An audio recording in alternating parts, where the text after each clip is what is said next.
Welcome to Daily Wisdom, Walking the Path with the Buddha, a podcast shared by David Roylance. This podcast is dedicated to guiding you to completely eliminate the discontent mind and the suffering it causes by attaining enlightenment. Learn and practice the teachings of Gotama Buddha that will guide you to fully attain a peaceful, calm, serene, and content mind with joy. To support this podcast, visit patreon.com/support Buddha or visit buddhadailywisdom.com, where you will discover a full range of courses, retreats, and online learning resources to assist you on the path to enlightenment. Now, here's our teacher to share more.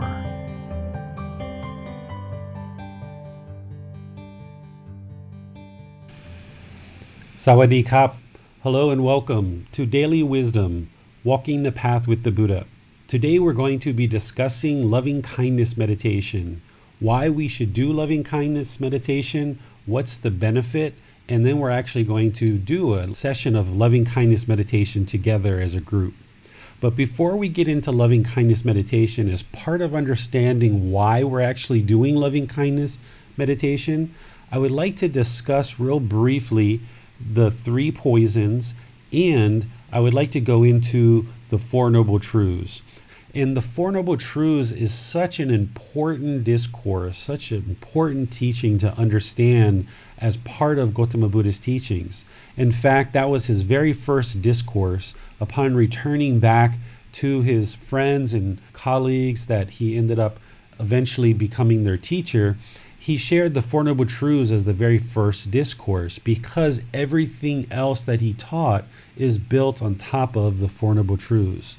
So today we're going to be covering a lot of ground, the three poisons, the Four Noble Truths. We're probably even going to touch on the three universal truths and then get into loving kindness meditation. So let's get started. What the mind has as part of its rebirth is what we call the three poisons: craving, anger, and ignorance, or unknowing of true reality. The other way that people refer to the three poisons is greed, hatred, and delusion, or the unknowing of true reality. Some people call these not only the three poisons, but maybe the three unwholesome roots, or you may even hear these called the defilements or the three defilements. Essentially, these are kind of like unwholesome qualities of the mind. And it's these three poisons or these three unwholesome roots which are the unwholesome roots that lead to all unwholesome karma. So these three poisons create unwholesome decisions. As we live with these unwholesome roots or these three poisons in the mind, our decisions and what we do in life are influenced through these three poisons, and therefore we create decisions that lead to unwholesome results. So the primary goal of the practice of Gotama Buddha's teachings are to eliminate these three poisons of craving, anger, and ignorance, or unknowing of true reality, also described as greed, hatred, and delusion, or unknowing of true reality. Now, each of these three poisons actually have an antidote and a way to remedy these three poisons and to reduce and then ultimately eliminate them.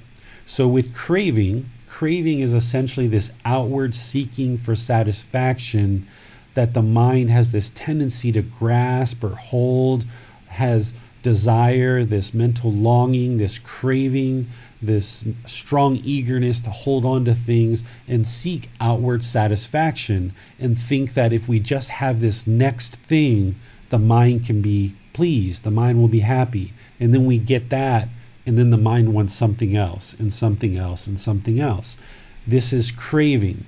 And the way that we remedy that is we practice generosity by sharing, because by sharing, we kind of let things go. We don't hold on to things so tightly. We share our food, we share our money, we share our time, our effort. We essentially realize that we're part of this society of interconnected beings, and by just hoarding everything to ourselves doesn't promote openness and friendliness and a mind that is able to just let things go. So generosity is the main antidote sharing will help to train the mind to let go. But then we also use breathing mindfulness meditation, which is part of what we're going to probably do today. Then the next poison is anger or hatred. The way that this manifests is through hostility, through aggression, through ill will. We kind of look for enemies around us, and we're always kind of walling ourselves off from other people, kind of looking for, in a fearful way, of when the next person's going to kind of offend us. And then we kind of react out of this anger, out of this hostility, rather than being peaceful, calm, serene, and content with joy, which would be an enlightened mind. So this poison of hatred or anger results in us not being able to fully experience openness in relationships and just getting along with all beings, being peaceful, being kind, being friendly, being respectful, being appreciative, having gratitude, being polite. If we practice those qualities, then this poison of hatred and anger gets less and less and less. So we encompass that remedy for this poison of hatred or anger in what's called loving kindness. Practicing loving kindness in daily life. Loving kindness is this active goodwill towards all beings without judgment. If we practice that in daily life, then we're practicing being polite, being kind, being friendly, being respectful, having gratitude and appreciation. We're thanking people regularly. We're being humble. We're being peaceful. We're showing goodwill, active goodwill towards all beings. That's the practice of loving kindness. But in order to actually practice that, you need to have cultivated that in the mind. And then what we do is we use loving kindness meditation as a practice to actually cultivate and build up this active goodwill in the mind so that we can then practice it in daily life as we go through our different activities, whether we're at the grocery store, at the bank, whether we're at work, whether we're waiting in traffic. We do it with a mind of loving kindness, active goodwill towards all beings. And then, of course, this third poison of delusion or ignorance or unknowing of true reality. This is the mind not knowing about things like the three universal truths, or the Four Noble Truths, or the Eightfold Path, or the Five Precepts, or the Three Poisons, or the Natural Law of Karma, or all of these things that you're learning in Gotama Buddha's teachings. This is reality. This is true reality. And by learning these things and seeing the truth and how they actually work to improve the condition of the mind and the condition of your life, you gain more and more wisdom. Through observing these teachings in practice and knowing that they're truth, not believing your teacher that they're truth, but actually learning them and applying the teachings in everyday life, and you knowing 100% that all of these teachings are truths, then you are gaining more wisdom, and then the mind starts to eliminate this poison of delusion or ignorance or unknowing of true reality, and the mind starts functioning through these new wisdoms. And what you'll notice is the mind becomes more and more enlightened because you're now functioning with more wisdom. The wisdom of the three universal truths, the wisdom of the Four Noble Truths, the Eightfold Path, the Five Precepts, the Three Poisons, the Natural Law of Karma. The more you learn all of these things and all the other things I have to teach you in this program, the more your mind will awaken, because the mind will function through this new wisdom. And part of that wisdom is learning meditation and practicing meditation. Because without these teachings, not only the ones I've mentioned so far, but learning breathing mindfulness meditation and loving kindness meditation and actually practicing those, you wouldn't be able to gain the wisdom that you need in order to eliminate this third poison of delusion or ignorance or unknowing of true reality. And without that, without learning these teachings, you wouldn't even know about craving, anger, or greed and hatred. So it's really this third poison that is the primary antidote that we need to institute in order for us to really have any aspirations to actually eliminate these other poisons. Because without the Buddha's teachings and without gaining this wisdom, you would never have any chance to actually eliminate the poison of craving, because you don't even know it exists.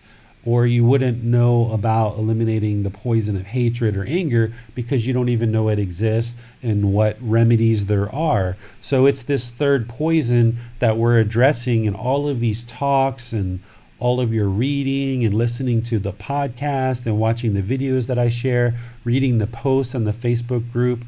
All of these things are helping to build your wisdom. But again, you can't believe what I say. You need to actually learn and practice so that you can see the truth for yourself.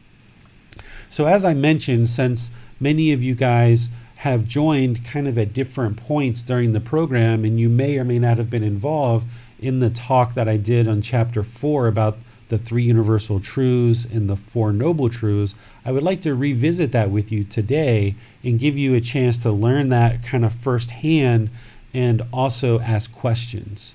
So that's where I'm going to start today. So let's talk about the 3 universal truths. The first universal truth is called impermanence. The teaching of impermanence is that there's no constant, steady, fixed state. Everything is constantly changing. Okay? Now remember, you don't want to believe any of these teachings. You want to look at them in practice so that you can see that they're truth. So here you hear the first universal truth is impermanence, that the Buddha says that everything's in this constant, steady state of change. There's no permanent state. So rather than believing that, you now investigate this on your own. And what you try to do is you essentially try to disprove the Buddha.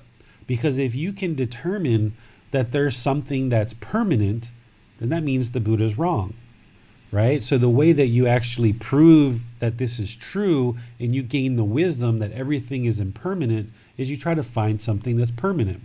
So think through your mind and try to determine what's been permanent in your life. And I'll just kind of ask you a few questions as a way for you to reflect on this. Is your hair permanent? Has it been the same length your entire life? The same length, the same color, the same texture? No, it's always constantly changing. What about your physical body? Has the physical body been the same, or has it changed since you were born? Of course, it's changed, right? What about your job? Is your job permanent? Well, we know that's not true because pretty much everybody's at home right now. And if you work at home, whatever job you have, it's not the same job you've had your entire life. So we have multiple different jobs. Our incomes go up and down. Even our own life isn't permanent. We will die at some point, and our life is not permanent. Our parents are not permanent. Our relationships are not permanent. We've had various relationships all throughout our life. Our clothes are not permanent. They're constantly changing. There's certain clothes that we don't wear anymore. There's certain clothes that we have now that we won't have later. So if you look at your life, you'll notice that everything is impermanent, including your different thoughts like sadness, anger, frustration, all of these feelings that you have in the mind. They're constantly changing from one thought to the next, one feeling to the next. So this is how you can understand that impermanence is true 100%. But you still can't take my word for it. If you don't understand that impermanence is 100% a universal truth, you need to investigate this on your own and walk around for 1 day, 2 days, 5 days, 5 weeks, however long it takes, until you ingrain in your mind that you can't find anything in this world that's permanent. So is there anyone on social media or in the classroom that has something that they're questioning that they feel is permanent and may not be impermanent? I asked my friend this the other day, and he gave an interesting answer. A friend of mine said, a bloodline is permanent. A bloodline is permanent? No, I said, a bloodline, But then I responded, well, a bloodline is actually just an idea, right? A, And it's a changing idea. a bloodline? You mean So like it's blood, unpermanent. like the blood in the body? Oh, no, it's in like a family bloodline. Oh, that's not permanent. That's So like always the changing. Roylance bloodline. Oh, that's completely Exactly. changing, right? Like, look, Yeah. I've got German, Irish, Native American. I don't know what else is in there. You know, my son's got all those things plus Thai, right? The bloodline is constantly Yeah. changing. Yes. That's one of the most mixed things that's not constant and steady ever. Yeah, sure. That's what Hitler It's tried interesting to how, do, right? Like Hitler tried to create a consistent bloodline, which we're going to get to when we talk about the Four Noble Truths of why his mind was doing that. it's interesting how the mind tries to make permanence where there isn't any. Are Yes. we trying to lay these labels on top of things as a way to see them as permanent when actually it's nothing permanent about bloodline at all. It's just a perception. So now let's move on to the second universal truth, which is discontentedness. Essentially, there's three feelings that the Buddha described as discontent. The word that's in the Pali text is dukkha, and most people translate this to suffering. If you've ever studied Gotama Buddha's teachings outside of my resources and classes, you've probably heard people say that the goal of Gotama Buddha's teachings is to eliminate suffering. But suffering doesn't fully capture what the Buddha was talking about when he used the word dukkha. Because when he described what dukkha is, he said there's three feelings. There's painful feelings like sadness, frustration, irritation, guilt, shame, fear. These are all painful. He also talked about pleasant feelings, things like happiness, excitement, elation. And then he talked about feelings that are neither painful nor pleasant, kind of like uncomfortable or unsatisfying. Kind of like if a stranger sat really close to you on a bus, it's not painful, it's not pleasant, it's neither painful nor pleasant, right? And that's for some cultures. For other cultures, they've trained their mind that being up close together, stuffed in a train or on a bus, is normal, and their mind is perfectly content with that because it's normal. But for most cultures in the West, sitting next to someone that close as a stranger, it would create some unpleasantness in the mind. This is the third feeling that the Buddha described as neither painful nor pleasant. So these three feelings, painful feelings, pleasant feelings, and feelings that are neither painful nor pleasant, these are all temporary, impermanent feelings that the mind cycles through. It goes from sadness to happiness to boredom to shyness to loneliness to jealousy to guilt to shame. And of course, in there, in between at different periods, there's some peacefulness and some calmness. But essentially, the nature of the unenlightened mind is it's going to constantly move through these various impermanent feelings. This is discontentedness. Okay? It's not suffering, because if you're happy or you're excited, you wouldn't say you were suffering, and that's a pleasant feeling. If I was shy, I wouldn't say I was suffering, but that's considered kind of like a feeling that's neither painful nor pleasant. So suffering only describes this first feeling that the Buddha talked about, which is painful feelings. So if we use this word suffering, it only captures 1/3 of what the Buddha is talking about. The other 66% isn't described in the word suffering. So what the Buddha is really talking about that we need to eliminate in the mind is discontentedness. The painful feelings, the pleasant feelings, and the feelings that are neither painful nor pleasant. Now, you heard me talk about happiness as a discontent feeling. The reason why happiness is discontent is because of the nature of being impermanent.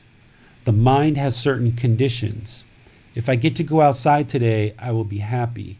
Or if I get this new salary, the mind will be happy. Or if I get this new job, the mind will be happy. Or if I get this new girlfriend, the mind will be happy. It's based on a certain condition. And once that condition's fulfilled, maybe the mind is happy for a temporary period of time, but then those pleasant feelings wear off, and now the mind isn't peaceful serene, calm, and content anymore because that happiness was impermanent. So a lot of people go around in life thinking that the goal in life is to be happy. And everybody just wants to be happy and they crave happiness. And the more they crave it, the more they can't get it. Because the more the mind wants to be happy, as soon as it achieves whatever it achieves and those pleasant feelings wear off, then the mind oftentimes goes to sadness or despair or loneliness or boredom or something else. So the Buddha described that we need to bring the mind to the middle, where the mind can be peaceful, calm, serene, and content with joy. Not living in the sadness, the loneliness, the despair, the frustration, but also not living in this and holding on to this happiness, this excitement, this elation, but bringing the mind to the middle. So someone who's enlightened, they'll laugh, they'll joke, but then they'll be able to bring the mind right back to the middle. There's not these dwelling in sad feelings and dwelling in the happy feelings. Their mind is permanently in the middle, where it's peaceful, calm, serene, and content with joy. So this second universal truth is essentially describing the unenlightened mind, that it goes through these three feelings, which are painful feelings, pleasant feelings, and feelings that are neither painful nor pleasant. So we've got sadness, anger, frustration, irritation, annoyance, guilt, shame, fears. We've got things like happiness, excitement, elation, boredom, loneliness, shyness. These are all discontent feelings that the mind can eliminate as part of learning and practicing these teachings. So this is the second universal truth. And the way that you determine that this is truth is you say, okay, David, you just spent 3 to 5 minutes explaining discontentedness, and the Buddha gave you 3 feelings that the mind experiences. Once again, try to disprove the Buddha. He describes your mind as having painful feelings, pleasant feelings, or feelings that are neither painful nor pleasant. Are there any other feelings that are experienced in the mind that doesn't fit into one of these 3 categories? And if you take some time and you try to investigate all the different feelings that you experience in the mind, what you'll notice is that all these feelings fit into these 3 categories: painful, pleasant, and neither painful nor pleasant. So that's the second universal truth. The third universal truth is called non-self. This is something that we discuss usually later in practice as you're further along on the path, but I'll just kind of explain it generally here. The teaching of non-self is that we hold this concept of a self in the mind, this permanent self, this everlasting, never-changing self. Like James is here, or Max is here, or David is here. We get these names at birth and we start assigning a identity, an image. There's certain ego that gets wrapped around who we think we are. And we think that there's this permanent self, but because we hold this concept of a permanent self in the mind, we then become defensive. We become hostile. We become agitated if somebody kind of affects the ego or says something about our self-image or our identity that doesn't agree with us. And because this is displeasing to the mind reacts out of hostility or aggression or anger. And until we remove this concept of a self from the mind, then the mind can't reside peaceful, calm, serene, and content with joy. And there's certain teachings that we share that help you understand that there is no permanent self, so that you can slowly eradicate this and dissolve the self. And what we say is realize non-self. Because it's one thing to understand the teaching of non-self, but it's a whole nother thing to actually practice the teachings so that you can actually realize it in the mind. So realizing non-self is essentially dissolving the ego, dissolving the sense of a self, dissolving the self-identity and the self-image, and just being peaceful, calm, serene, and content, knowing that there is no permanent self here. And one of the ways that I suggest to you to practice this so that you know that the Buddha is truth is look at your life when you were 5 years old, 13 years old, 25 years old, however old you are now, and look back. And if you look back, you'll see that how you viewed yourself and how you viewed the image of yourself has changed over time. It's constantly changing. If you were to describe yourself as a 5-year-old kid or a 15-year-old teenager or a 25-year-old young adult, you would have described yourself differently each time. And that's because there is no permanent self. The description of what you think of a self just constantly keeps changing. That's one way you can see that there is no permanent self. Another way is you can point. I usually ask students, where are you? Like, where is James? Where is Max? Point to you, point to James. And usually a student will kind of point to their chest. And I say, no, that's your shirt. So let's just imagine we take off your shirt. Now point to James. And then say the student, points again to the chest. No, that's your skin. Take that off. Where are you? And then they usually will point to their chest again. And we'll say, no, that's the bones. That's the muscles. Let's take that stuff out of there. And then they point again and it's like, no, that's your heart, your lungs, there's organs, there's fluid in there. Where are you? Right? There is no permanent you. It just lives in the mind. And because of this, the mind can't be peaceful, calm, serene, and content, because we're always on guard looking out for where's the next person that's going to offend me. And then when they do and the mind is displeased, we react out of anger and hostility and aggression. Rather than if somebody says something negative to us, just smiling and knowing, or whatever you do, but just knowing that that's them and it's not you, because there is no you. So if somebody says, David, you look silly wearing those white pajamas, they're not pajamas, but wearing those white pajamas and a shaved head, okay, that's their opinion. What they say doesn't affect me because there is no me, right? So non-self is a teaching that you need to learn further and further and further, and then learn how to practice it deeper and deeper and deeper. Are there any questions on the 3 universal truths before we go into the 4 noble truths? I'd like to highlight a really important point you made about how discontentedness actually comprises these 3 different kinds of feeling. The unpleasant, which I think most people can relate to pretty easily. The pleasant, and how actually that is also discontentedness. But also this 3rd one, which is feelings that are neither pleasant nor unpleasant. I have a question, which is, how would you explain to or convince someone that these 2 are discontentedness? Because they could say, yeah, okay, well, not really feeling anything right now, a bit shy, a bit bored, but I'm not suffering, I'm not major uncomfortable, and I'm not bouncing off the walls either. So what's the problem?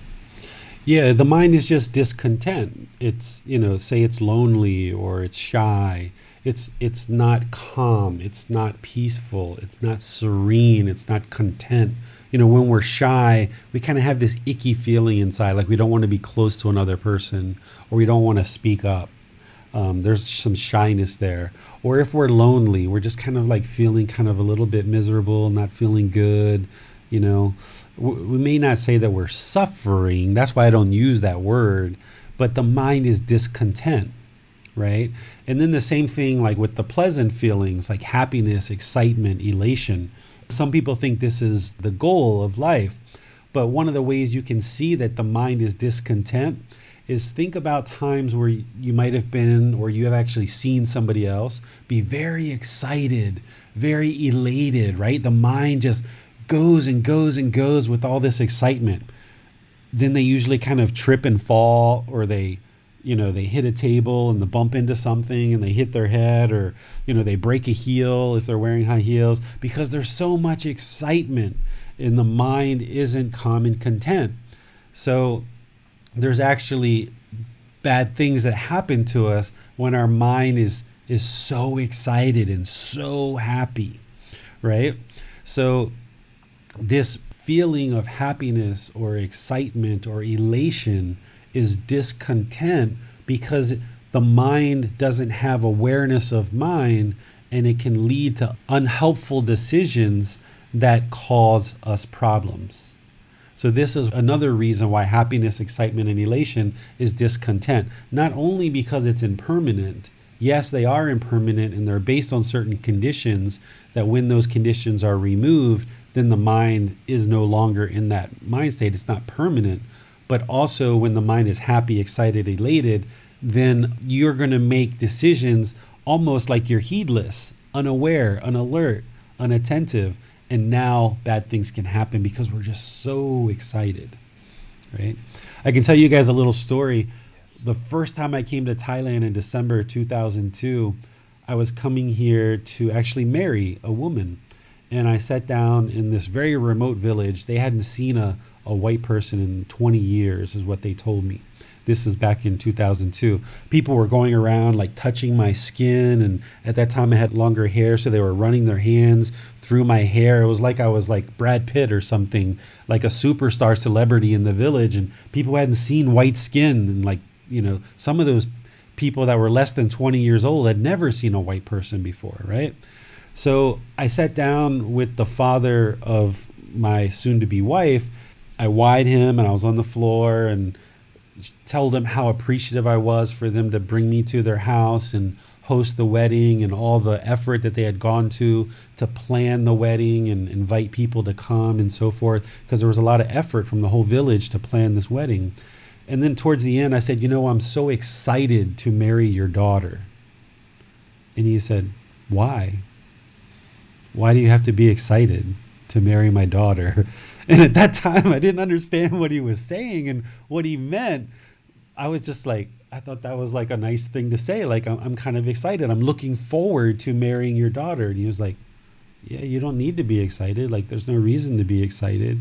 Like, you're just marrying my daughter. And like, I didn't understand it at that point. But now, all these years later, having studied the Buddhist teachings and understand that excitement is not the desired mind state, right? Like, we tend to go around and we try to make people excited. And if somebody comes to greet us and they're like, oh, James, so nice to meet you. I haven't seen you in so long. Oh my God, give me a hug. Where have you been? Oh, right? Like in our culture, we think that that's great. Like, this person's putting on a good face and like, that's the way we should be. But you'll never see that in a Thai culture, in Buddhist culture. It's just like, oh, Sawadee Krap. Nice to see you. Haven't seen you for 3 or 4 years, James. How you been? Right? There's no need for all this excitement and animation because the mind just goes and goes and goes and goes and goes, and it's discontent. So this is why peaceful, calm, serene, and content with joy. We don't need to be excited, even missing people. When, you know, in our culture, we say, oh, Max, I haven't seen you so long, I've missed you. When you're missing people, the mind is discontent, right? If you have a wife or kids and you go on a business trip, you're away for a week or two, and you're missing your children, you're missing your family, you're missing your partner, the mind is discontent.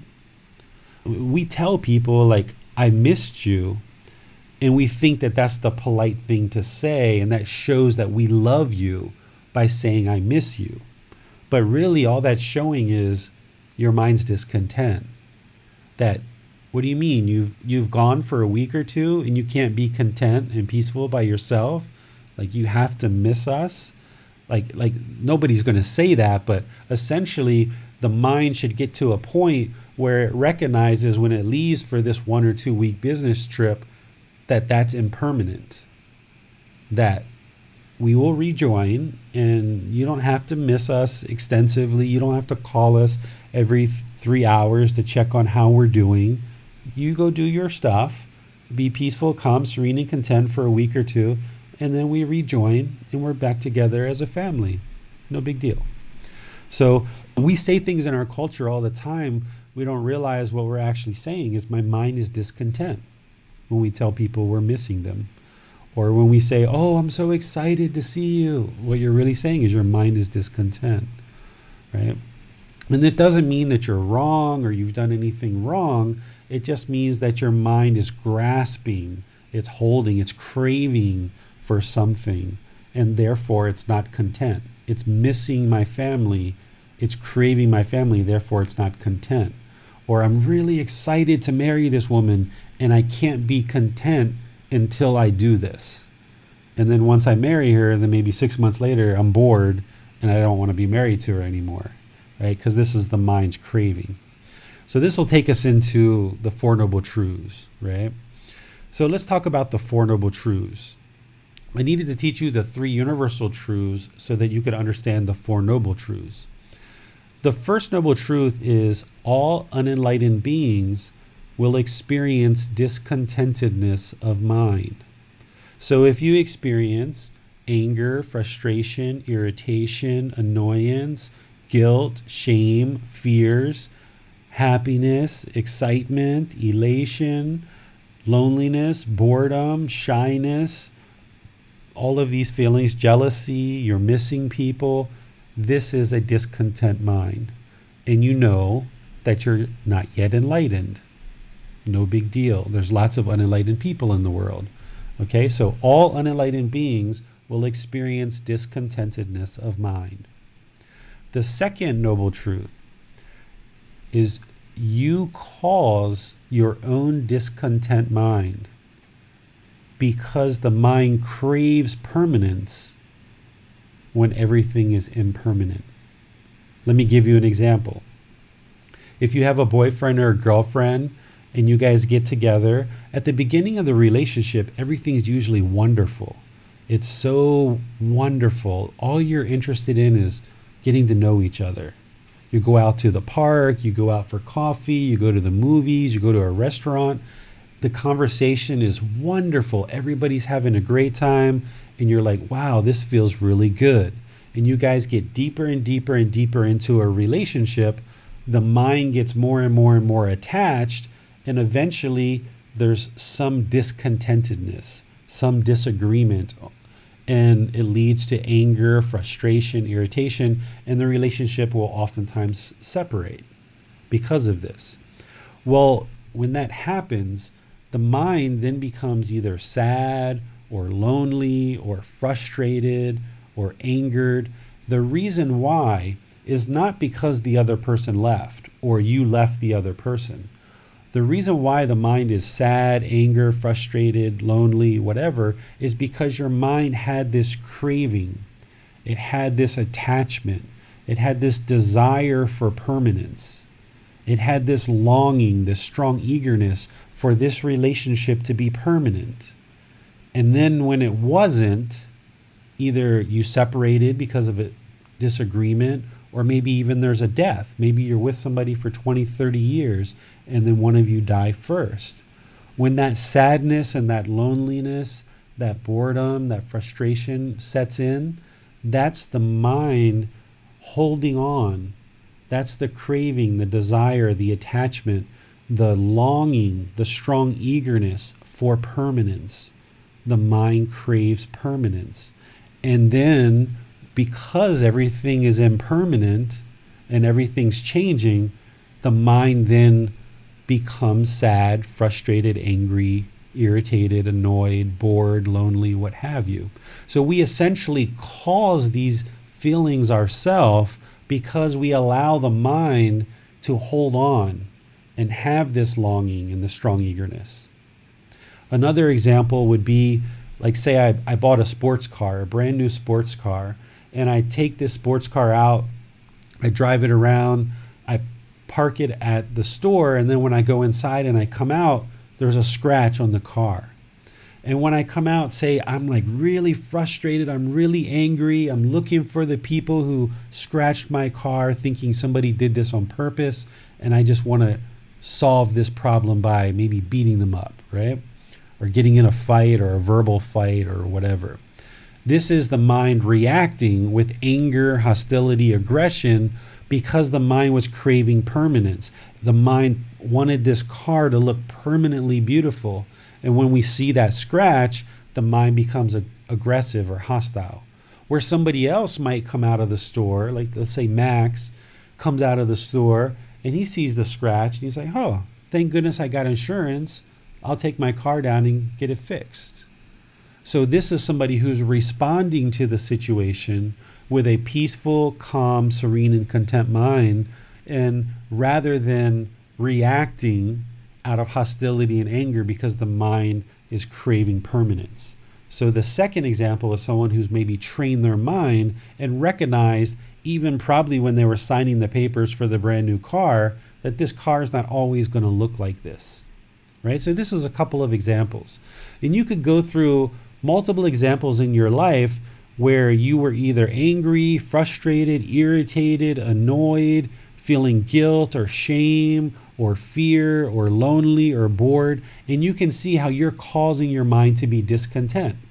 Let's use the example of the quarantine, since most of the world is quarantined right now or in their houses, in their dwellings. Some people are very bored, very lonely, very frustrated, very angry. Why? Because their mind is craving. It has this longing, this strong eagerness to go outside. It expects permanence. The mind was in this life, going to work, seeing friends, going to restaurants, going to school, having all these daily activities, and it craves that permanence. And now, because of impermanence, and now people are being asked to stay inside in most countries, the mind is discontent. The mind is saying, no, I want to be outside. I'm craving to be outside. I'm craving and longing and having this strong eagerness to do all these things that I used to do. This is why the mind becomes lonely, bored, sad, angry, and frustrated. And the person's mind is causing it themselves because they're allowing the mind to be holding on with this longing and strong eagerness, essentially attachment. This is craving, desire, attachment. Okay, so this is the second noble truth. We cause our own discontent mind because the mind has this craving, this longing, this strong eagerness for permanence. Essentially, the mind does not like impermanence. And right now in the world, there's a bunch of impermanence everywhere. It's really shaken up the world, and this is why we have so many discontent minds around the world. The beauty about the second noble truth, that we cause this discontentness ourselves, is the third noble truth, that we can eliminate the discontent mind because we cause it. This is why the Buddha's teachings are so effective at creating a peaceful, calm, serene, and content mind with joy. Because we're causing all this discontentness, we can actually eliminate it. So the third noble truth is we can eliminate 100% of discontentedness by eliminating craving, eliminating desire, eliminating attachment, essentially eliminating the mind's craving for permanence. By training the mind to let go and not hold on so tightly, then we can eliminate the discontent mind. This is the third noble truth. This is why the first poison of craving, we practice generosity. We practice breathing mindfulness meditation so that when thoughts, ideas, perceptions come into the mind, we train the mind to let them go. So that we constantly train the mind through multiple meditation sessions, that as we're meditating and thoughts come into the mind, we train the mind to let it go, let it go, let it go. Cut off those thoughts. The mind goes to the past, cut it off, bring it back to the breath. The mind goes to the future, cut it off, bring it back to the breath. The mind has thoughts or ideas or perceptions, cut it off, let it go, bring the mind back to the breath. And by doing this over multiple sessions, then the benefits of that training, you get to realize that in daily life, where when certain things happen that are displeasing to the mind, you can let it go. You can cut it off so that the mind doesn't become discontent. So because the second noble truth, we're causing our own discontent mind, the third noble truth, we can eliminate it through training the mind to eliminate craving, desire, attachment, this longing with a strong eagerness. That's the third noble truth. That's why we practice generosity and breathing mindfulness meditation. And then the fourth noble truth is the way leading to the complete elimination of a discontent mind is to practice the Eightfold Path. This is a different teaching that we cover in chapter 5, is 8 steps that lead to an enlightened mind. An enlightened mind isn't going to get angry. It isn't going to get frustrated. It isn't going to get irritated or annoyed. It's not going to be bored or lonely. It's not going to be shy. It's not going to feel guilt or shame. It's not going to have this extreme excitement and elation. An enlightened mind is not going to experience any of those discontent feelings. Of course, they did before they worked their way to enlightenment, so they know what discontentness feels like. And that's why once you ultimately attain enlightenment, you will know it for yourself pretty much, because you will not experience any discontentness.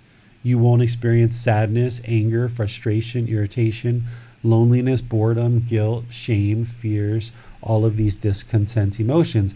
This is how people knew that Gotama Buddha was in fact a Buddha, because his teachings led them from this discontent mind that they already understood and lived with for however many years, and then as their mind slowly, gradually improved to the condition of an enlightened mind, that's how they were aware that, wow, I learned with this teacher, and his teachings took me exactly to where he said they would, to this enlightened mind that is peaceful, calm, serene, and content with joy, where it never experiences sadness, anger, frustration, and all of these other discontent emotions and feelings. So this is the Four Noble Truths. Essentially what the Buddha is saying in his Four Noble Truths is take responsibility for your own mind. Oftentimes when we get angry or we get frustrated or we have any other discontent feelings, we oftentimes will blame other people. I'm angry because he didn't pay me my money. I'm frustrated because I got fired from my job. He fired me. I did a good job. I'm a good employee. Why would he fire me? He made me frustrated. He made me angry. No, that person didn't make you angry.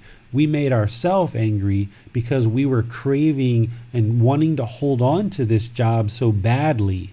And because the mind was so attached and was expecting permanence, when something changed, then the mind became discontent.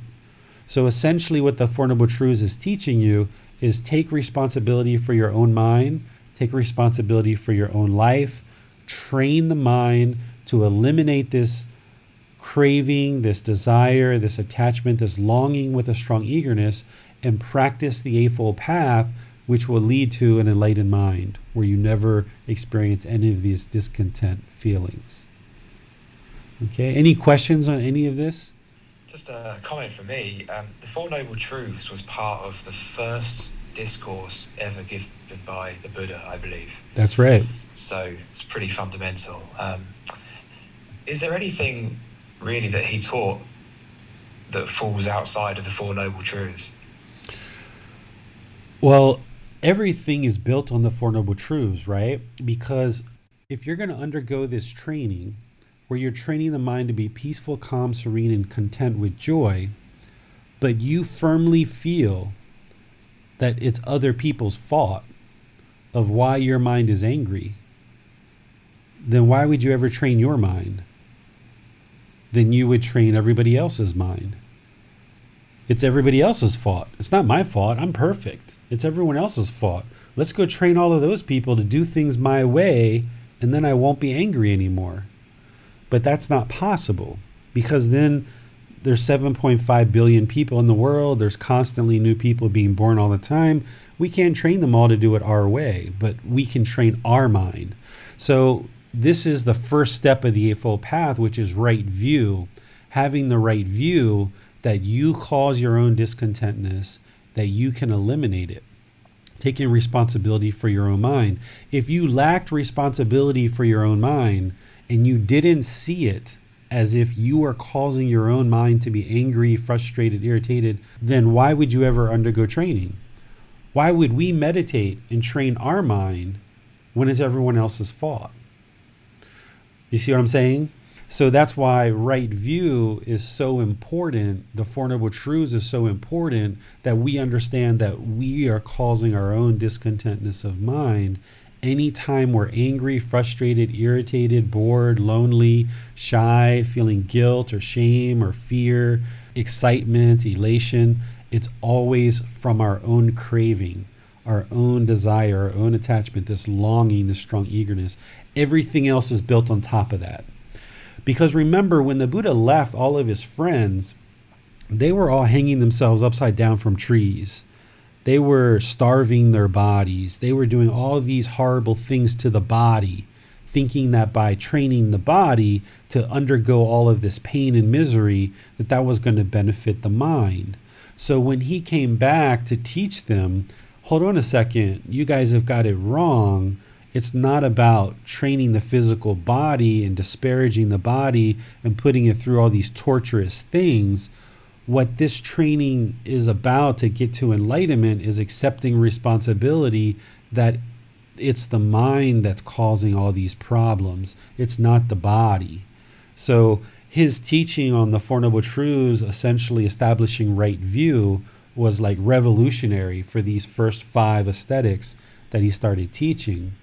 And, that's what really sets up all the rest of his teachings, is by taking responsibility for our own mind, essentially our own life, and all the decisions in our life. Then we can undergo the training. We have the right view that now we accept responsibility for our own mind and our own life.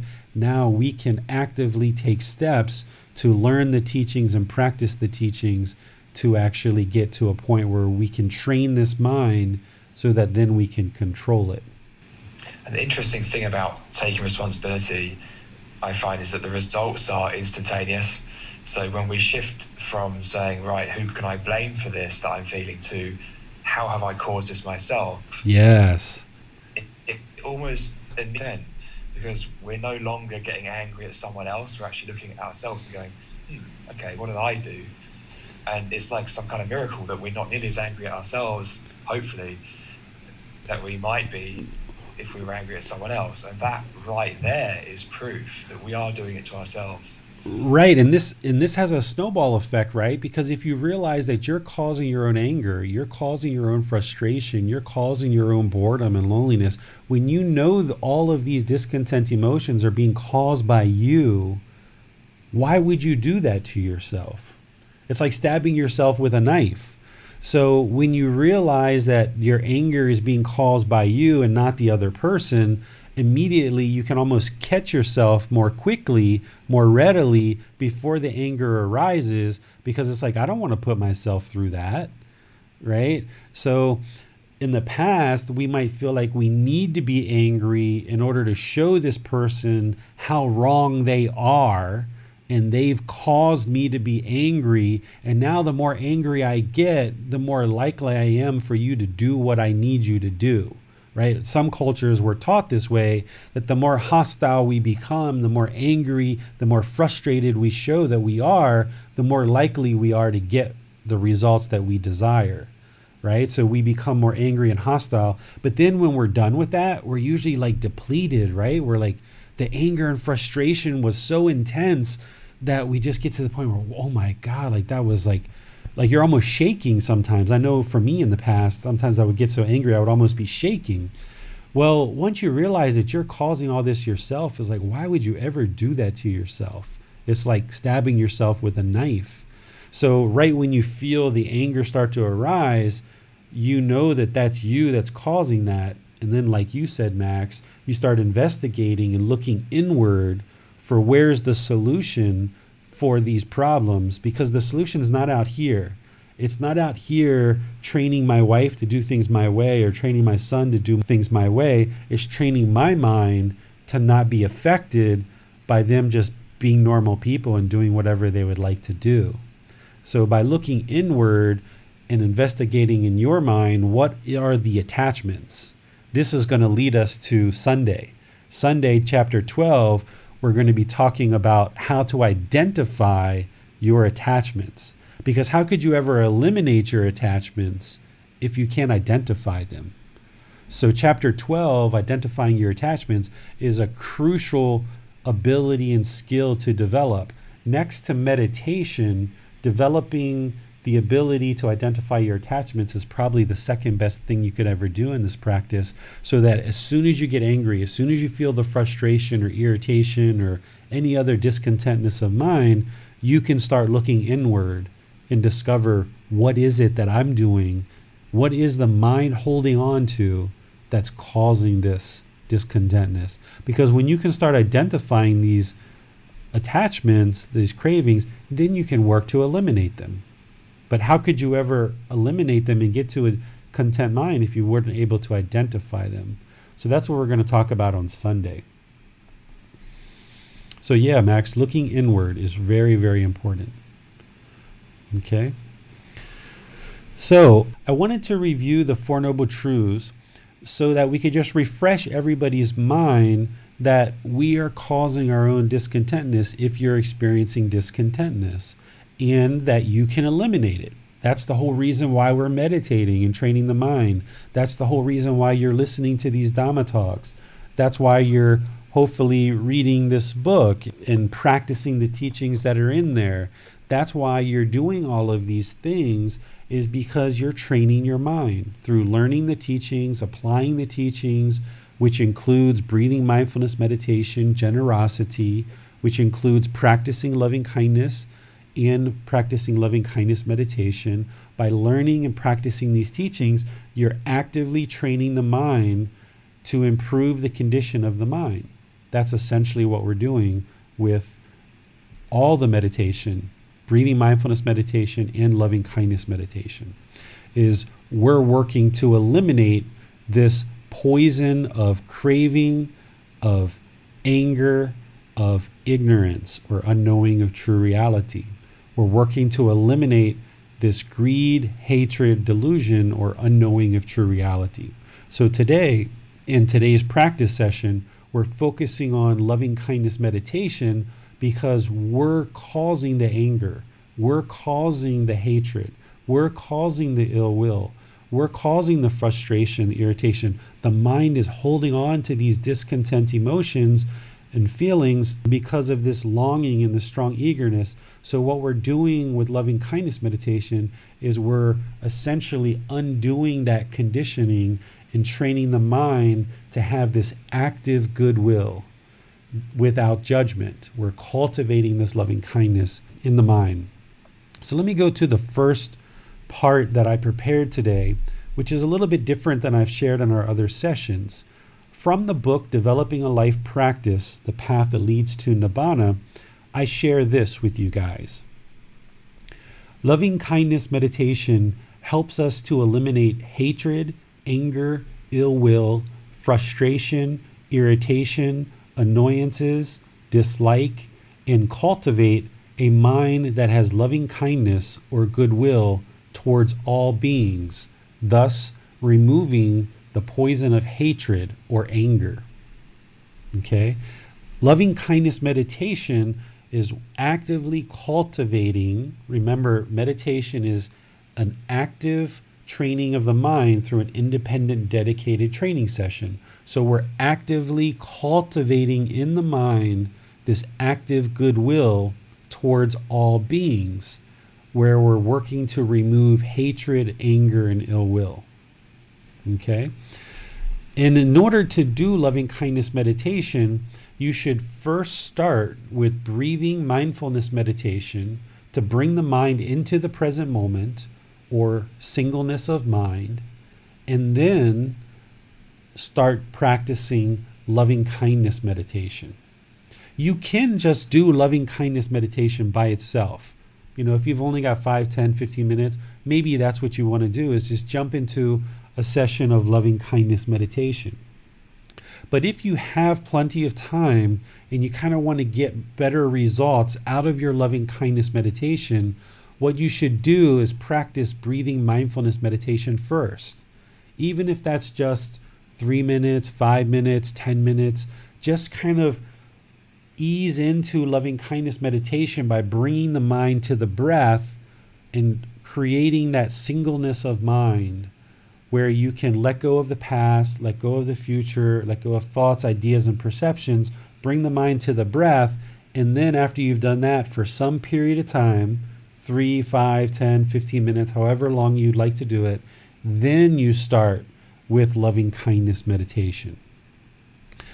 And today what I'm going to do is I'm going to start with chanting, and then I'll lead you guys into breathing mindfulness meditation for whatever period of time in order to bring singleness of mind and start to cut down that craving. And then we'll move into loving kindness meditation and then ultimately finish up with a chant. But for those of you guys that haven't joined this meditation session before, let me share with you what I'm going to be doing during loving kindness meditation, because you're going to actually need to be doing this. By me actually leading and guiding the loving kindness meditation is okay, but you actively need to do something during meditation. Just like when we get into breathing mindfulness meditation and you're actively training the mind to let go of the past, let go of the future, focus on the breath, letting go of the thoughts, ideas, and perceptions, focusing on the breath, you're actively doing that with the mind. When we get into loving kindness meditation, you need to actively do something with the mind to change your condition of the mind. Loving kindness meditation is not a wish for others to be loving and kind for us. And it's also not us kind of praying or wishing others to be more loving and kind. This is all about training our mind to have loving kindness or active goodwill. So when we're actually meditating, you guys should be doing something actively with the mind. And what I'm going to be doing when we get into loving kindness meditation is I'm going to be using these affirmations. I'm going to start in the middle where I'm going to say, may I be peaceful. And I'm going to say that on my out breath. And when you hear me say that, you should say it in your mind. Okay? You say it in your mind, may I be peaceful. And then I'm going to say out loud, may I be safe. And then you say that in your mind. It's an affirmation that you're cultivating, may I be safe. And then I'm going to say, may I be well, may I be free of all discontentness and the suffering it causes. So if I was doing this on my own and I wasn't guiding you guys in meditation, you wouldn't hear anything from me. The only reason why I'm speaking is because I'm leading and guiding the meditation. But if I was doing this alone, you wouldn't know that I was actually doing loving kindness meditation, because what breathing mindfulness meditation and loving kindness meditation looks like from the outside is just going to be somebody sitting there breathing through the nose. So I'm going to be saying these first affirmations. There's 4 affirmations there, and we always start with I, with you, because you're in the middle, right? You can't cultivate loving kindness and practice loving kindness for other people if you don't have loving kindness for yourself. So this really helps cut down like negative self-talk. This helps cut down any hostility you hold for yourself, any guilt or resentment or frustration you feel for yourself. You're cultivating this active goodwill for yourself, having a genuine wish. May I be peaceful. May I be safe. May I be well. May I be free of discontentness and the suffering it causes. You know, in our culture, oftentimes we're taught that we need to take care of everybody else before we take care of ourselves. But we know where that leads. It leads to an empty gas tank and you're depleted. So you got to fill up yourself first with active goodwill. Then we expand into these rings where we make wider and wider and wider rings. On this slide, I've used very simple, may we be peaceful, may we be safe, may we be well, may we be free of discontentness and the suffering it causes. And then the third ring is may all beings be peaceful, right? But when we actually do this in meditation, I'm probably going to do more than just these 3 rings. But you should always start with I, meaning yourself, and you should always finish with all beings. So you can create different rings here as you wish. You can create rings based on relationships, like your family, your loved ones, the people that are around you, your co-workers, the people in your neighborhood. You can get further and further out. You can do it. Some people do it based on like a geographic. Let's say, may I be peaceful, may I be safe, may everyone in my town or my city, my state be peaceful. And then they might go further and further out from there. You can do this in many different ways. You can kind of have a little bit of creativity about how you choose to create these rings. And what you do is completely up to you. So you'll get a chance to experience how I'm doing this today. And we'll start with may I, and then I'll go to we, meaning all of us that are participating in this meditation. And then I'll go further beyond that, beyond just us. And then ultimately I will end with all beings. Okay? So any questions on what we're going to do during the meditation? It doesn't appear so, David. We actually lost you there for about 30 seconds. Yeah, I saw that. No worries. But I think we got the instructions pretty clearly, so I think we are good to go. Okay, so let's go ahead and go into some meditation then. So go ahead and take your position wherever that is, seated or lying or standing. Make the physical body comfortable. The physical body needs to be comfortable. So if you're sitting on the floor, you might want to sit cross-legged with your rear up in the air, opening up your hips and your knees. If you're sitting in a chair, just sit on a chair with your feet either flat or crossed. Wherever you're sitting, if you're sitting, make sure you're using your own muscles with your upper body. This will engage your muscles and keep your mind active and attentive during the meditation, because you need that active, attentive mind in order to train the mind actively through meditation.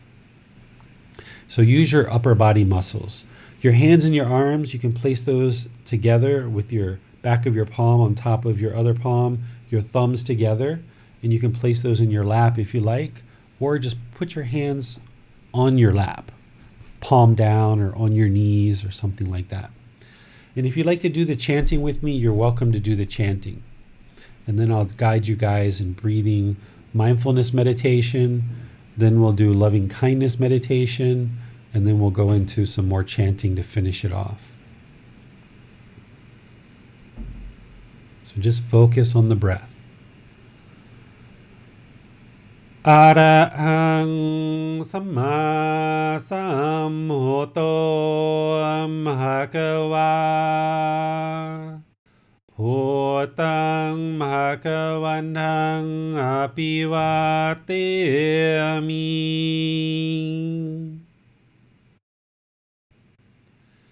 Savakhato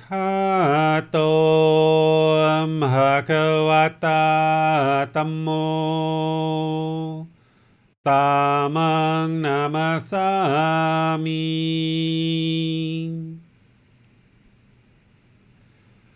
Supatipano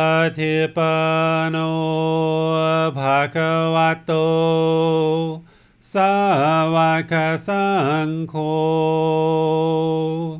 Sanghang Namami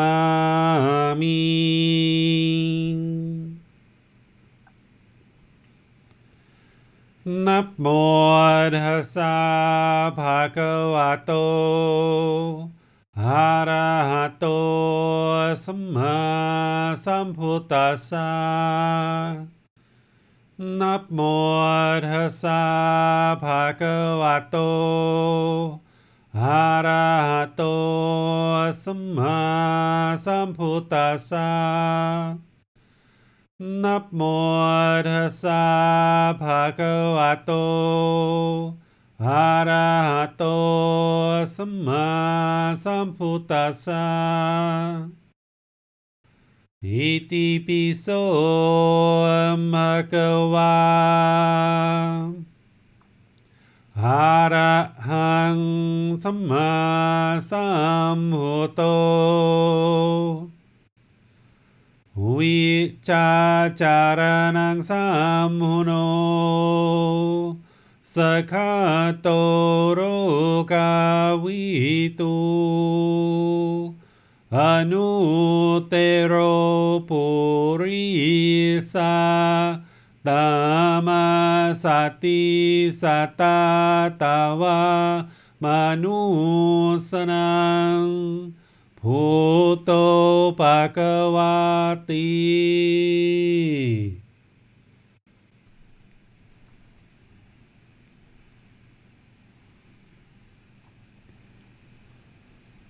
Okay, you should be breathing in through the nose and out through the nose. You should be taking nice, natural breaths.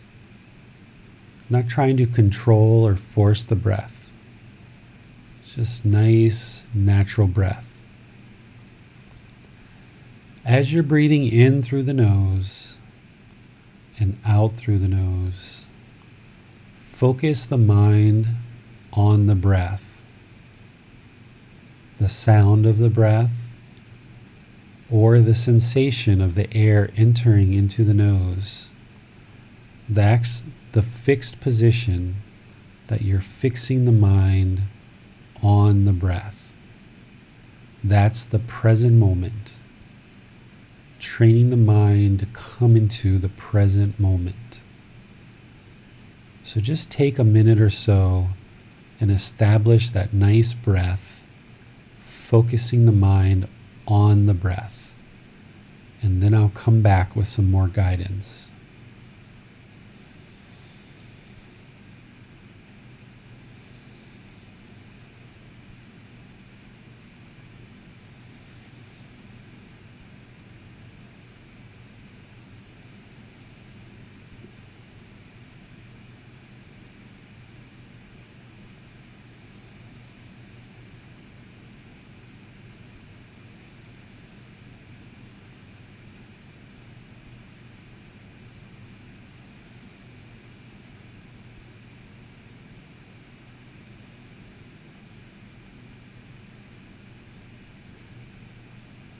Now that you've got the breath established, you're focusing the mind on the breath. As the mind likes to go to the past or to the future, just cut it off and bring the mind to the breath. Just let it go. Focus the mind on the breath, the present moment. If there's thoughts or ideas, perceptions that come into the mind, just let them go. Cut them off. Bring the mind to the breath, to the present moment.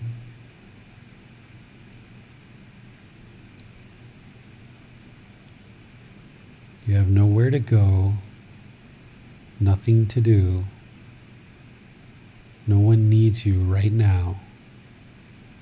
Just focus the mind on the breath and notice how all the thoughts and sensations in the body are all impermanent.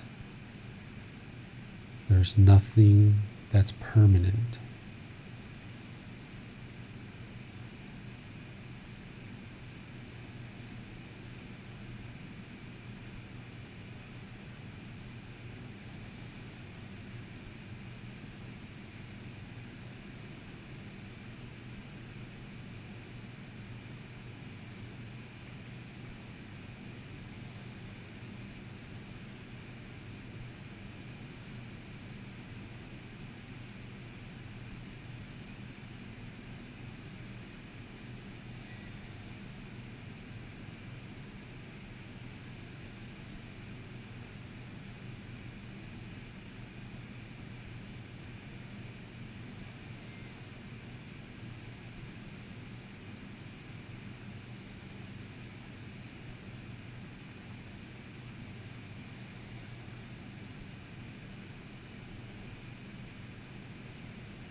Now that the mind's come more into the present moment, recognizing impermanence and starting to eliminate the poison of craving, now we'll move into loving kindness meditation. Start to work on the poison of hatred, anger, ill will.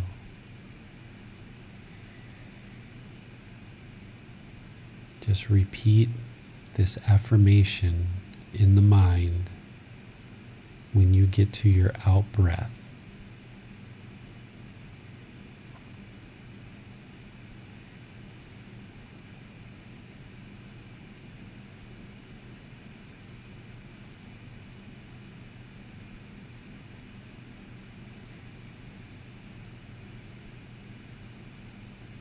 May I be peaceful.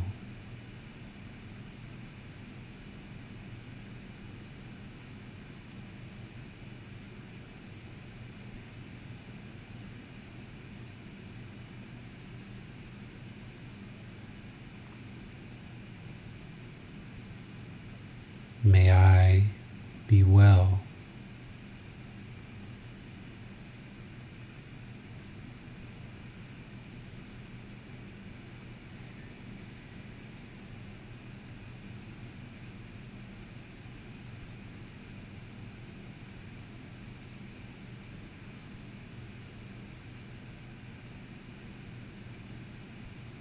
May I be safe.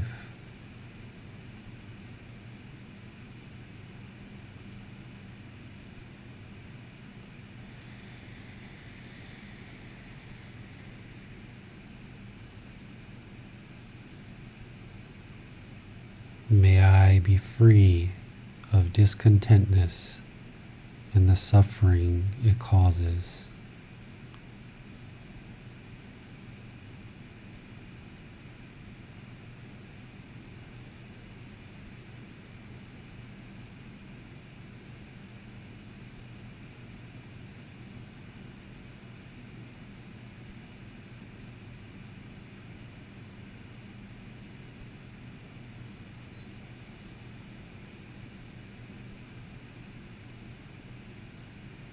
May we be peaceful.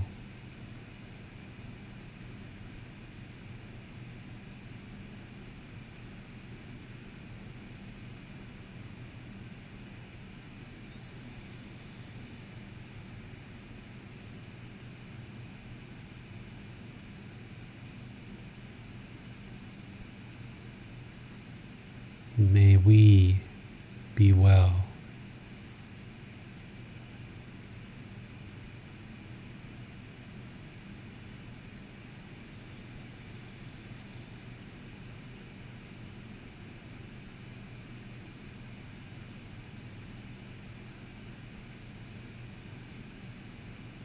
May we be safe.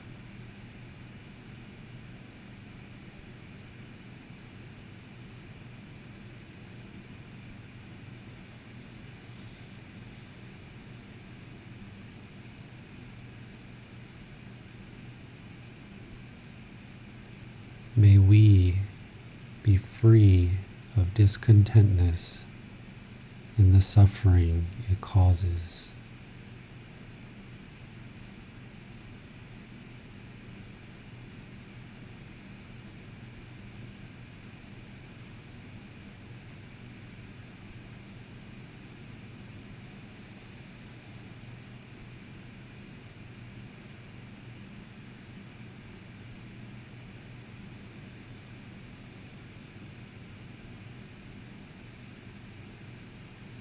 May all those who are close to me be peaceful.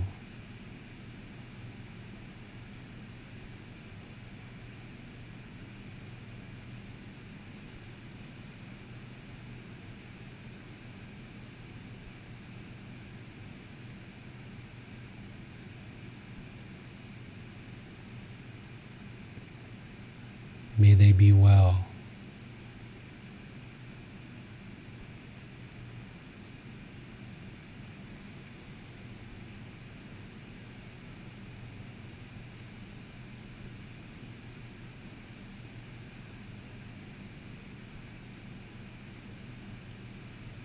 May they be safe.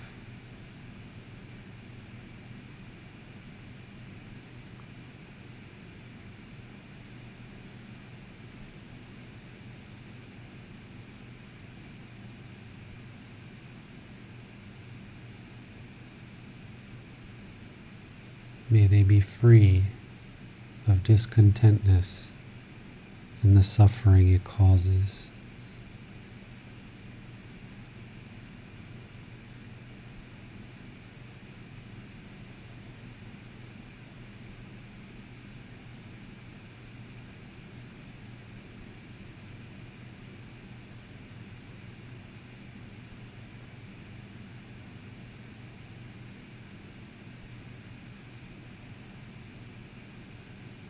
May all those who are acquaintances be peaceful.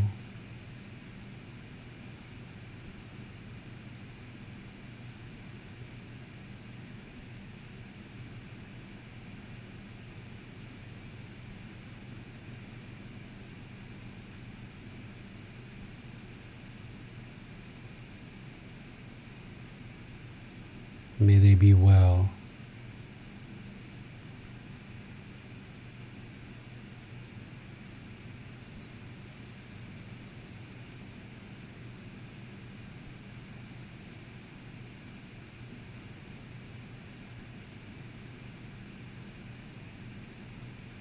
May they be safe.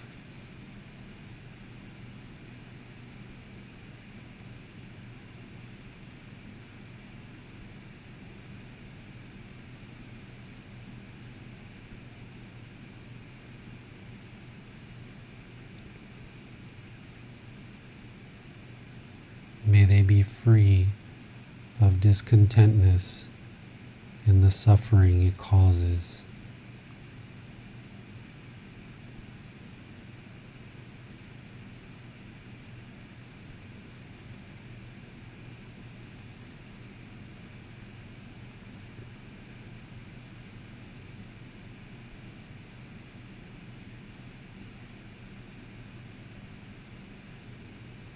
May all those who exist in the world that I will never meet, may they all be peaceful.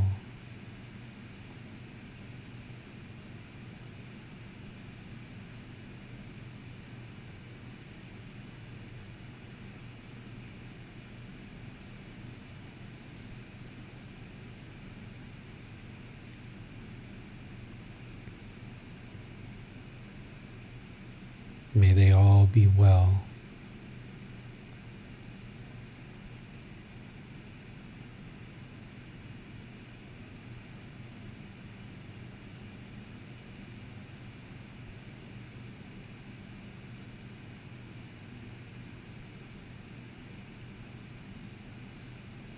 May they all be safe.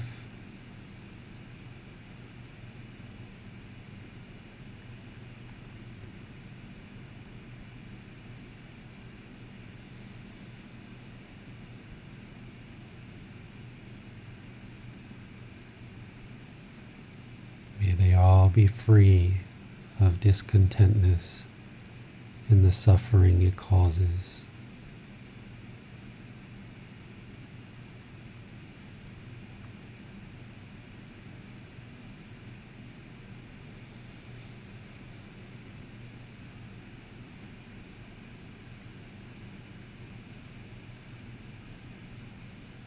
May all those who have harmed me,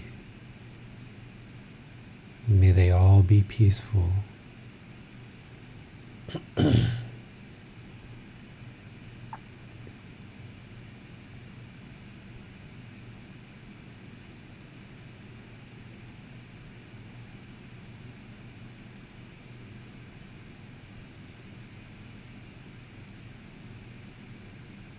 May they all be well.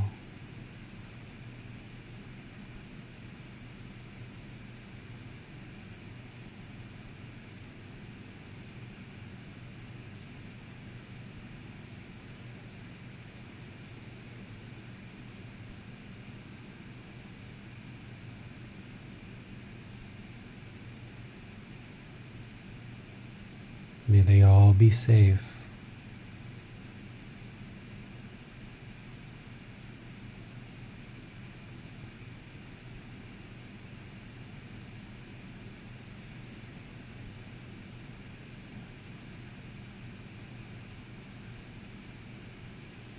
May they all be free of discontentness and the suffering it causes.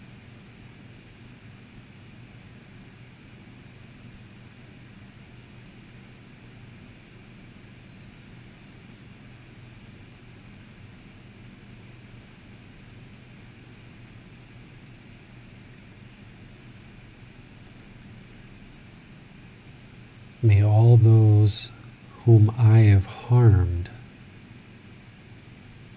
may they all be peaceful.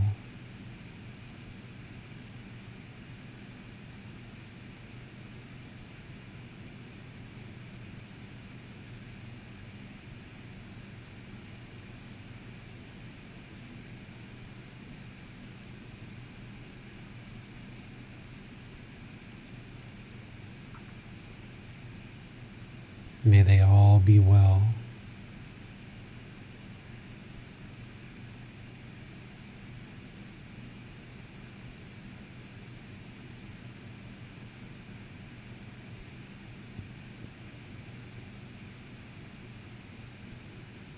May they all be safe.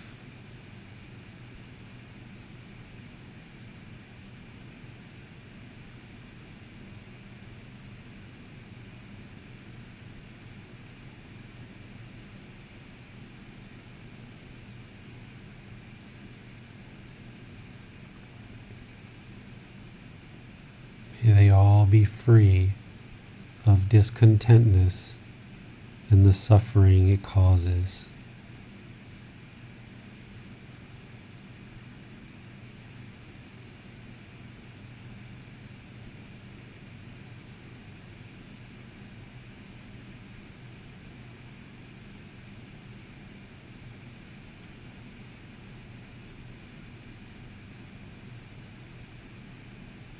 May all beings, no matter where they are, either known or unknown,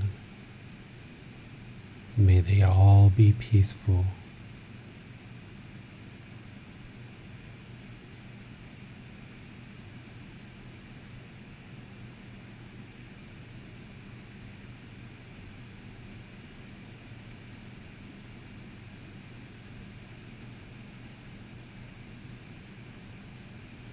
May they all be well.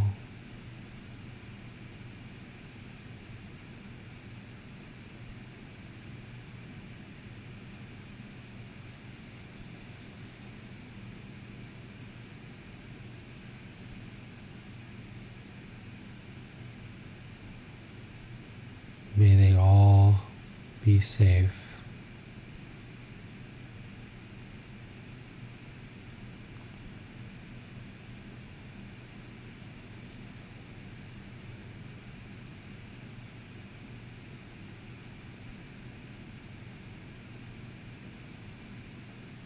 May they all be free of discontentness and the suffering that it causes.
อะระหังสัมมาสัมพุทโธภะคะวาพุทธังภะคะวันตังอะภิวาเทมิ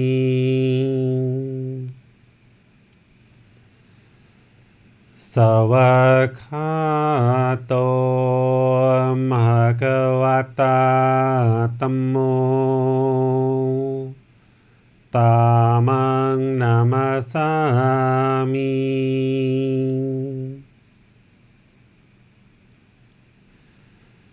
สุปฏิปันโนภะคะวะโตสาวกสังโฆสังฆังนามามิ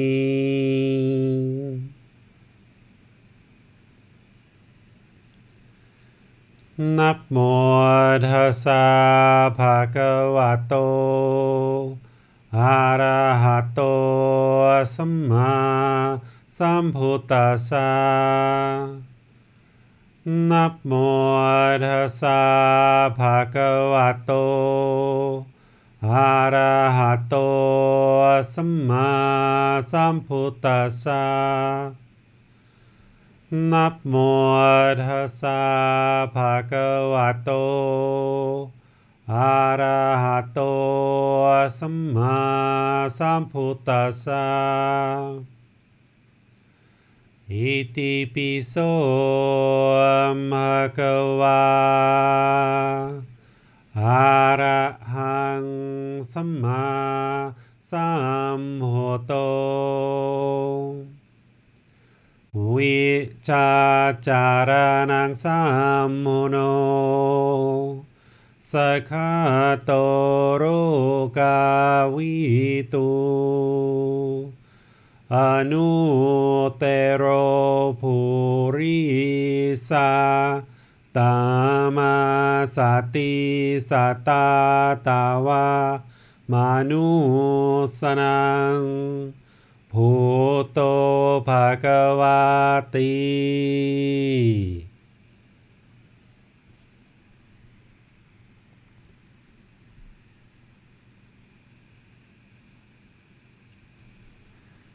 Okay, you guys can start to bring yourself out of meditation.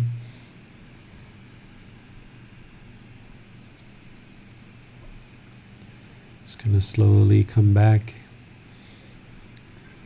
See Maya taking a nice little stretch there. Move your head side to side. Yeah. Just kind of come back. All right, so not sure how long we were meditating because, as you guys know, I don't time meditation. There's no need to really time it. Just do it for whatever amount of time that you need. I probably would have normally done a longer breathing mindfulness meditation, but I usually kind of shorten those for these talks and our time together. The point of the talk and our time together is loving kindness meditation, so I kind of get into that a little bit more readily. But in my own practice, when I used to do loving kindness meditation a lot, I used to do much longer breathing mindfulness meditations. So I would suggest for you guys to expand that. Don't use what I did today kind of as a guide. So feel free to do 10, 15, 20 minutes of breathing mindfulness meditation before you move into loving kindness meditation. You can even do things like walking meditation first and then sit down and do loving kindness meditation. You can do lying or standing position, breathing mindfulness meditation, and then go into loving kindness meditation. Lots of different options here. You do what feels right and what feels like is working. You've got the 4 positions: seated, lying, standing, and walking. So you can do breathing mindfulness meditation in any of those positions. And then you've got loving kindness meditation, which we normally do in either seated, lying, or standing. We don't usually do that when in walking position. It's not really something I've ever done, but doesn't mean you can't do that. You can try it and see what you think. But these are really the only two meditations that you need as part of your journey to enlightenment, is breathing mindfulness meditation and loving kindness meditation. The other two are specialized meditations that are optional, that are only really used in special situations, and not everybody would need those. But these two, everybody will absolutely need. So I suggest you use breathing mindfulness meditation as kind of your standard meditation that you do all the time, every day, once, twice, 3 times a day, and then add in loving kindness meditation, especially if you're having trouble with anger or hatred or ill will or frustration or irritation. You're just having maybe resentment. Maybe you're having trouble forgiving people in your life that have done harm to you, and you're having trouble forgiving them, and you don't have active goodwill towards all beings. Maybe you see somebody on the street, either a stranger or somebody you know, and you just don't have active goodwill for them. You just haven't progressed in your training that far. Then you should be doing loving kindness meditation every day along with your breathing mindfulness meditation, because you want to get ahead of this poison, right? You got to draw this poison out. Don't only do this meditation when you're angry. You can do it then, but it's kind of like already arised. The anger's already arisen. What you really want to do is you want to be doing this even during the times where you're not angry, for a week or 2 or a month where you're not angry at all. You want to be doing this to kind of get ahead of this and drawing this poison of anger and hatred out of the mind. So work with these meditations, breathing mindfulness meditation, loving kindness meditation. Commit yourself to a daily practice of these, and you'll notice benefit. In each one of these sessions, each Wednesday at 9 o'clock Thai time, you can come here and you can ask questions about what's going on in your practice, certain things that are happening in your practice, certain things you want to explore, certain feedback or guidance that you need that you're not sure of. This is the time to be able to do that and ask questions. And then on Sunday, we're going to go into each chapter of the book. This Sunday, we're on chapter 12, Identifying Attachments, Practicing Non-Clinging. And we'll do a Dhamma talk on Sunday. And then next Wednesday, we're going to do chanting again. We're going to explore chanting and get you guys further along in your chanting practice, if that's something that you would like to explore. So do we have any questions, Max? Yeah, no problem. What you were saying just then about getting ahead of the curve, I think is really useful. So not just practicing loving kindness to abandon anger that has already arisen, but also using it as a way to prevent it from arising and to cultivate the active, positive mind state of loving kindness. One thing I've been doing recently is just wishing well in my mind to people as I walk around. So just as I'm walking down the street, as I'm walking up and down the beach here in Brighton, just saying it in my mind, just saying the exact same thing, may you be well. Mm-hmm. Saying it in my mind to the birds that I see. And I find it has much the same effect. It sounds like my question has already been answered here, which is this a good way to practice? Is this a... Yeah, this is excellent, Max, because say you spend 20, 30, 45 minutes, an hour on your cushion meditating, over, a couple of days or 2 or 3 times a day. That's great and that's wonderful. But if you can move the teachings into daily life, doing things like what you just talked about, that's perfect, because you're just cultivating more of that active goodwill. I used to do this say I was in a conversation with somebody. I actually still kind of do it a little bit now. Like if I'm in a conversation with somebody and somebody's being really hostile and I'm not going to allow my mind to go there, in my mind, I'm just thinking, may you be well, may you be peaceful, may you be safe. Just thinking in my mind towards this other person. And then sometimes, I might engage, I might talk further, I might respond, but sometimes after the hostility or during the hostility, I just walk away. If that doesn't happen to me anymore, but it used to happen. And then as I'm walking away, I'm just thinking in my mind, may you be peaceful, may you be well, may you be safe, may you be free of discontentness. And essentially, when you're saying, may you be free of discontentness and the suffering it causes, you're essentially saying, may you attain enlightenment, right? May you practice these teachings and attain the results of enlightenment. So getting ahead of the curve and doing the things that you're talking about, like to the birds, to the people on the beach as you're walking, just actively cultivating that mind, or even in situations where people are hostile and you feel the anger starting to arise, you can just try to cut it off and let it go. And you can also kind of reiterate these affirmations in the mind as a way to kind of like keep that anger at bay and any kind of hostility that might be rising up. That's a great tip. Thank you. Mm-hmm. I've not had many opportunities to practice in quite that way recently, but no doubt they will come at some point, I'm sure. One thing I find about the practice of loving kindness really is that it allows you to really see people more clearly, Mm-hmm. I find. And so you know that when you are able to see them clearly, if someone is becoming hostile and angry, and you know that you're acting with right intention, and you know that you're acting with loving kindness, then you know it's something that they have in their mind. You know it is a defilement that they hold. Yeah. And so it makes it much more possible to actually act with compassion, not take it personally, because you know you've acted with right intention. And sometimes that means, maybe getting in the way of someone else's attachment. But as long as you're acting yourself with right intention and not doing harm, then you know that this anger is coming from the other person. Yeah. It makes it a lot easier to deal with those situations, see them more clearly. Yeah, and some things that you can do to kind of combine some of these teachings, right? Like we know like generosity is good to eliminate craving, and we know we need to practice loving kindness, which is active goodwill without judgment, to eliminate this hatred or anger.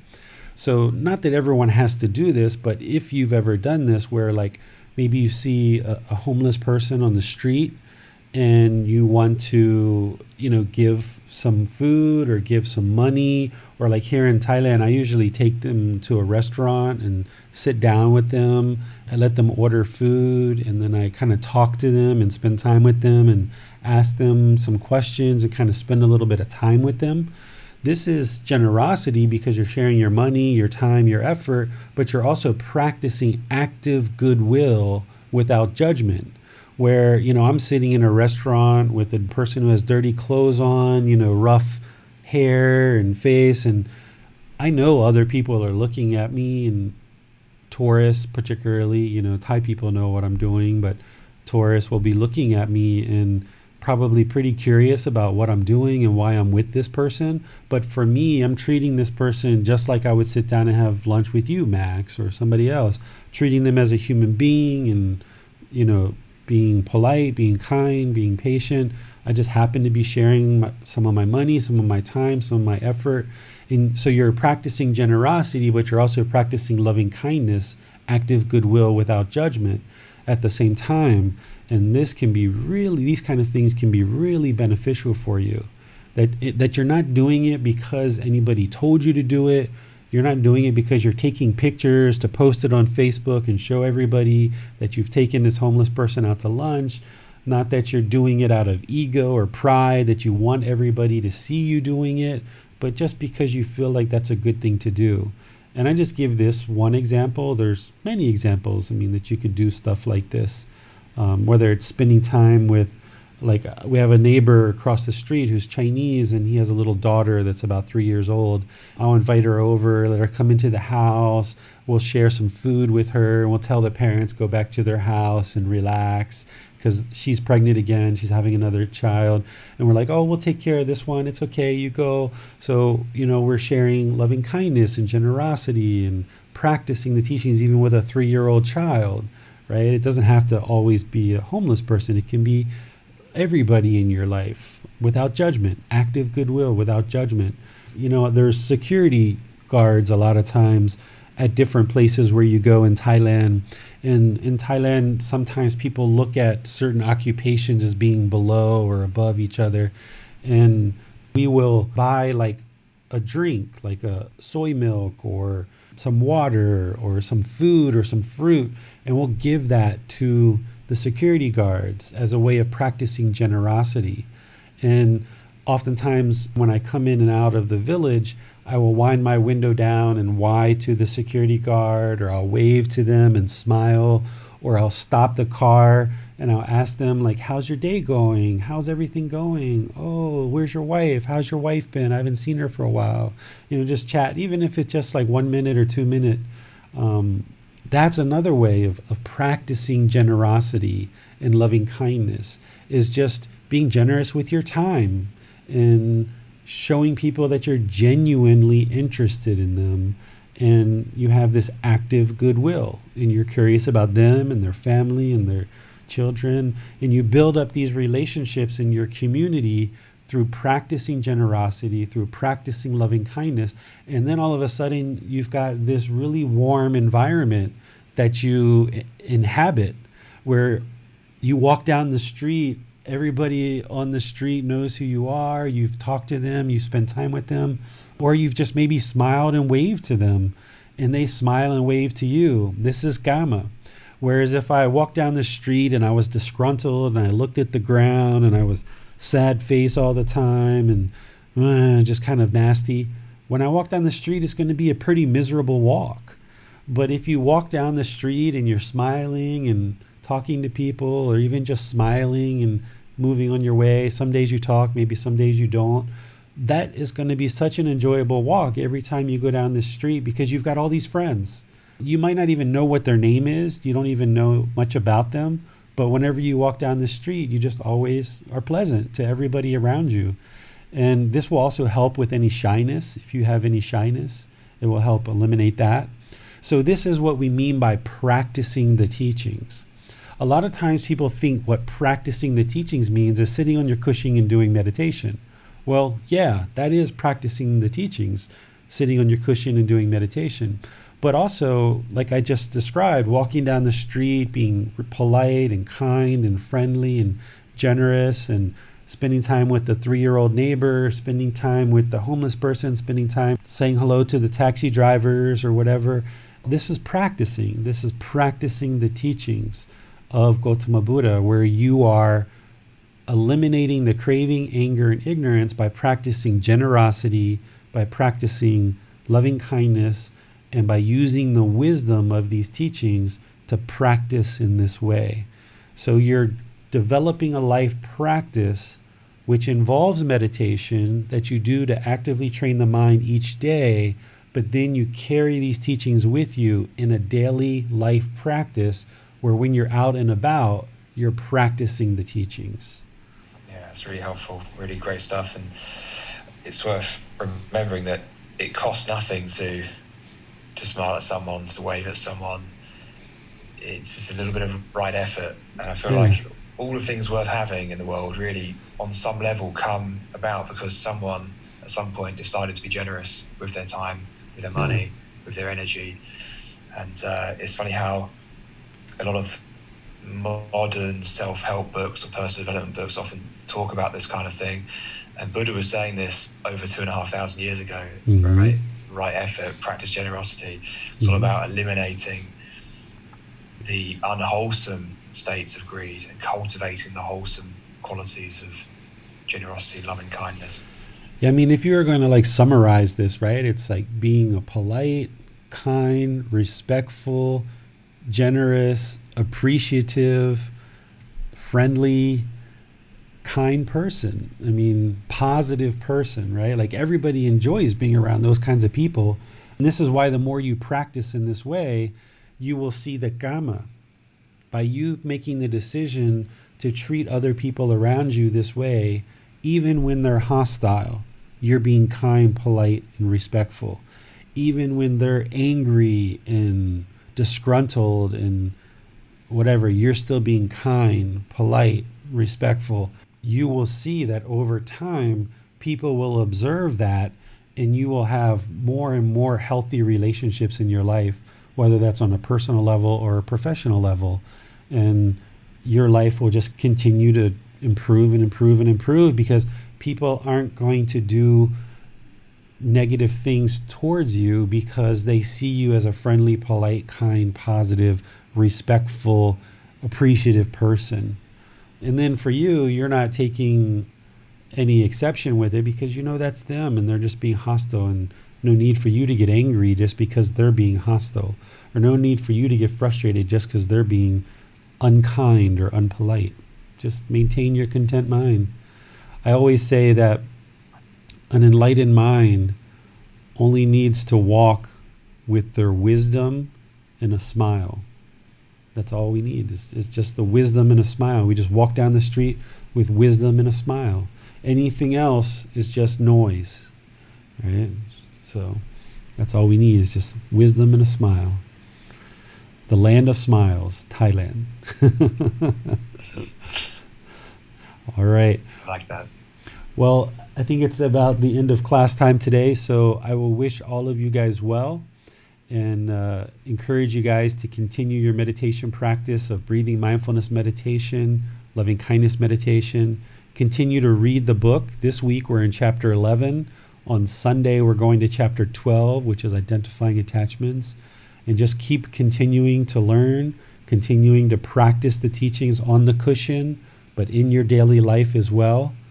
And remember, this is the very best thing you could ever do for yourself, for those close to you, and for all of humanity. So have a great rest of your day, and we'll see you on Sunday at 9 o'clock Thai time. Sawadee krap. Thank you for listening to this podcast. To provide support for this podcast, visit patreon.com/support Buddha. To access more teachings, visit buddhadailywisdom.com. There, you will discover a full range of courses, retreats, and online resources to assist you on the path to enlightenment. Remember to establish a daily, consistent meditation practice, along with learning and practicing these teachings. A well-developed meditation practice is the foundation in which to train the mind to attain enlightenment.